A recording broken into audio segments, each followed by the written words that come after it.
You know that first and foremost, this guy doesn't chase records chase him. I don't know how he does that. I don't know how he made it happen. And something I don't know who's in charge of putting words in the dictionary, but they should put his name as out of the norm. Then you have Messi. Whoever is in charge, do that. Put his name in the dictionary, and that's it. You are looking at the greatest of all time. Football has a Lionel Messi problem. And the 2026 World Cup just made it impossible to ignore.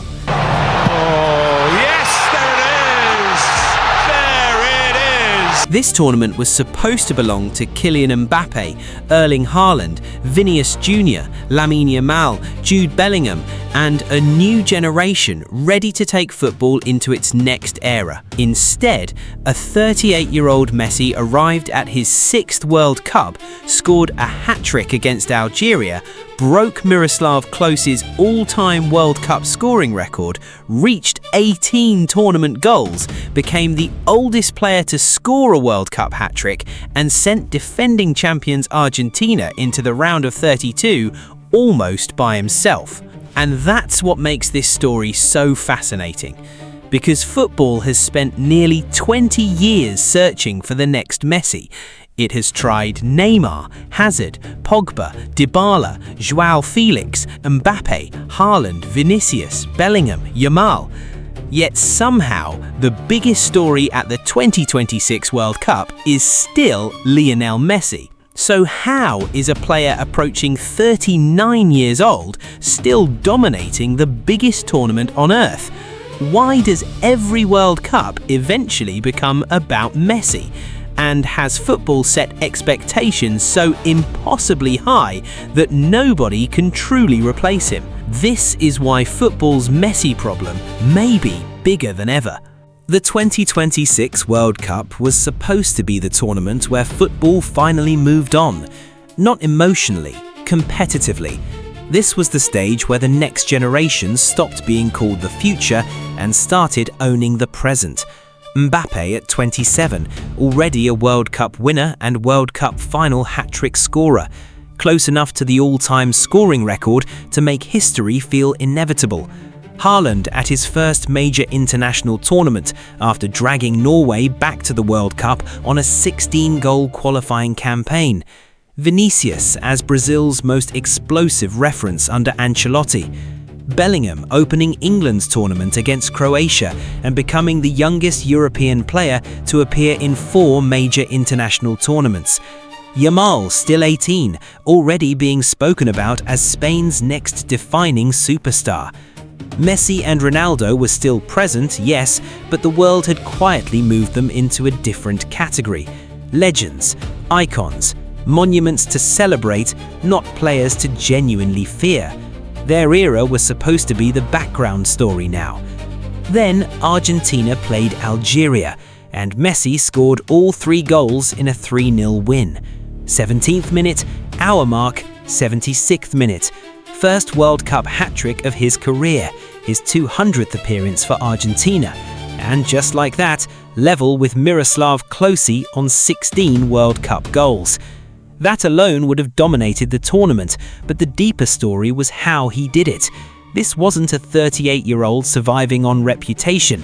He was still dictating the rhythm of Argentina's attack, still drifting into exact spaces defenders hate, not high enough for centre-backs to step with him, not deep enough for midfielders to ignore him.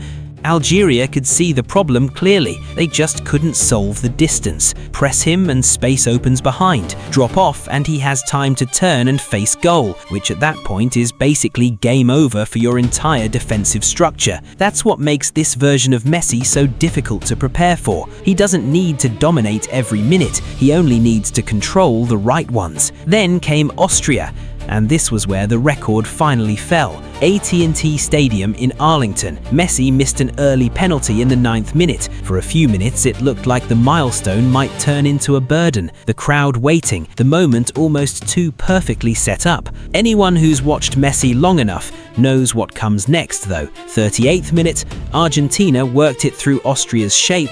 Medina's pass came across the area, Almada let it run, and Messi read the entire picture before everyone else had even finished reacting. One left-footed finish, 17 World Cup goals. Klose's record gone. The record that had stood since 2014, built across 4 tournaments, through knockout games, semi-finals and finals. The record that felt almost untouchable, because World Cup goals aren't like league goals. You don't get 38 matches and weekly rhythm. You get a handful of games every 4 years, under the heaviest pressure in football, against opponents who've spent months specifically planning to stop you. Ronaldo Nazario stopped at 15, Gerd Müller at 14. Just Fontaine's 13 came in one extraordinary tournament in 1958. Mbappé was chasing, but the climb was still enormous. World Cup scoring records demand talent, longevity, fitness, national team strength, and the ability to keep producing when one bad game can send you home. And the strangest part of Messi's record, most of the damage came after the age when most forwards start declining. Football understood young Messi easily. The acceleration, the dribbles, the low center of gravity, the left foot that could cut through 4 players before the stadium had time to breathe. This version is harder to explain. Slower, covers less ground, chooses his movements more deliberately, and somehow more efficient than ever on the World Cup stage. The younger Messi outran pressure. The older Messi manipulates it. He walks to observe. He pauses to drag markers out of position. He waits until a midfielder turns his head, until a fullback narrows his body angle, until a centre-back steps 1 foot too far toward the ball. Then he appears in the exact pocket where the pass, the shot, or the final action becomes possible. This is his 6th World Cup, debut in Germany in 2006 as a 19-year-old winger. 20 years later, still the central figure in Argentina's attack. He's played through completely different football eras, under different managers, with different generations of teammates, inside different tactical systems, and in entirely different versions of himself. 2006, teenage winger. 2010, free attacking genius in a broken structure. 2014, carrier of a nation, creating and scoring while an entire team leaned on his moments. 2018, trapped in a disjointed Argentina side with talent but no stability. 2020, complete tournament leader, scorer, creator, emotional center, game manager. 2022, a 38-year-old World Cup controller who no longer needs to play like his younger self to be the most important player on the pitch. 5 goals in 2 matches, 18 World Cup goals in total, which is exactly why this tournament has become uncomfortable for everyone who was supposed to inherit it, because this was Mbappé's World Cup, Haaland's World Cup, Vinícius's World Cup, Bellingham's World Cup, Yamal's World Cup. All of that may still happen, but after Argentina's first 2 matches, the biggest story at the 2026 World Cup is still Lionel Messi. Not because of nostalgia, not because of marketing, not because people refuse to accept the present, because on the pitch, in the moments that actually matter, he's still deciding World Cup games, which leaves football with a question it genuinely thought it had already answered. Why does every World Cup eventually become about Messi? The problem isn't that football can't find great players. The problem is that football has spent 20 years trying to replace something that probably can't be replaced. Every generation had a candidate. Neymar, Hazard, Pogba, Mbappé, Haaland, Vinícius, Bellingham, Yamal, all elite. But Messi was never just one thing. Scorer, creator, dribbler, passer, controller, tournament leader, all in the same body. Football keeps producing specialists. Messi made the sport expect one player to be everything at once, and 2026 has made that uncomfortable again. 5 Argentina goals in 2 matches, all 5 scored by a man 2 days from turning 39. Argentina aren't running on sentiment here. Scaloni's system manages the game around him. Midfield protects distances, wide players stretch the pitch, the backline holds territory so Messi conserves energy. They're not asking him to be young, they're asking him to be decisive. Against Austria, Medina's ball came across the box in the 38th minute. Messi's movement was small, the consequence enormous. One touch, Klose's record gone. Stoppage time added another.